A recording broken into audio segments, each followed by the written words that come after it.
Hi friends, இன்றைக்கி கிராமத்து ஸ்டைலில் வறுத்து அரைச்சி மீன் குழம்பு செய்யலாம் வாங்க. ஃபர்ஸ்ட் ஒரு பாத்திரத்தில் ஒரு கைப்பிடி அளவு மல்லி சேர்த்துக்கலாம், 2 ஸ்பூன் மிளகு, அரை ஸ்பூன் வெந்தயம் எல்லாத்தையும் சேர்த்து செவக்க வறுத்துக்கிட்டு 10 வரமிளகாய், ஒரு கைப்பிடி அளவு கருவேப்பிலை, ஒரு 10 சின்ன வெங்காயம் எல்லாத்தையும் சேர்த்து நல்லா வதக்கி மிக்சியில் மாற்றிடுங்க. இப்போ மிக்சியில் ஒரு 5 பல் பூண்டு, ஒரு துண்டு இஞ்சி சேர்த்து எல்லாத்தையும் நைஸாக அரைச்சி எடுத்துகிட்டு வந்துடுங்க.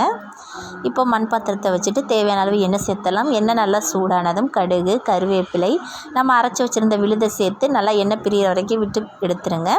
இப்போ பாருங்கள், புளித்தண்ணி தேவையான அளவு தண்ணி சேர்த்துட்டு உப்பையும் சேர்த்துட்டு நல்லா கொதி வந்ததும் நம்ம கழுவி வச்சுருந்த மீனையும் சேர்த்துடலாம். சேர்த்து நல்லா மூடி போட்டுட்டு வேக விட்டுருங்க.